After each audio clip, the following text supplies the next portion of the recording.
ஃபைனலாக நம்ம பார்க்க போகிறது டிரான்ஸ்ஃபார்மர்ஸ் அண்ட் ரெக்டிஃபயர்ஸ் இந்தியா அப்படிங்கிற கம்பெனி. இந்த கம்பெனி பற்றி ஏற்கனவே பேசியிருப்பேன்னு நினைக்கிறேன். இந்த கம்பெனி டிரான்ஸ்ஃபார்மர் தயாரிக்க கம்பெனி அண்ட் ஆல்சோ ஃபர்னஸும் இவங்க பண்ணுறாங்க. இந்த கம்பெனியுடைய டிரான்ஸ்ஃபார்மர் ரெக்டிஃபயர்ஸ்லாம் எந்தெந்த செக்டாருக்குன்னு பார்த்தீங்கன்னா, பவரில் வந்து போத் தெர்மலுக்கும் இவங்க பண்ணுறாங்க அண்ட் க்ரீன் எனர்ஜிக்கும் இவங்க பண்ணுறாங்க, ரினியூவபிள் செக்டாருக்கும் இவங்க பண்ணுறாங்க. அண்ட் இந்த கம்பெனியுடைய ரியாக்டர்ஸ் வந்து மொபைல் சப்ஸ்டேஷன்ஸ்க்கெல்லாம் கொடுக்குறாங்க. இந்த கம்பெனியுடைய ரெவன்யூ பார்த்தீங்கன்னா 53% இயர் ஆன் இயர் growth காமிக்குது. அடுத்தது எபிட்டா 149% காமிக்குது. அண்ட் ஆல்சோ எபிட்டா மார்ஜினும் ஒரே வருஷத்தில் 10லேருந்து 16% உயர்ந்திருக்கு. ப்ராஃபிட் எடுத்துக்கிட்டிங்கனாலும் 4 டைம்ஸ் அது இன்க்ரீஸ் ஆகிருக்கு. கடந்த 5 வருடங்களில் இந்த கம்பெனியுடைய சேல்ஸ் அண்ட் ப்ராஃபிட் growth நம்ம பார்த்தோம்னா, சேல்ஸ் வந்து 23% க்ரோ ஆகிருக்கு, ப்ராஃபிட் 191% உயர்ந்திருக்கு.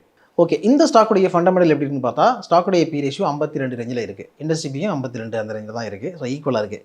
அடுத்தது ROI 23க்கு மேலே இருக்குது, ROCE 28க்கு மேலே இருக்குது. அண்ட் டெட் ஈக்விட்டி ரேஷியோ வந்து 0.23 இருக்குது, கடன் இல்லாத கம்பெனி தான்.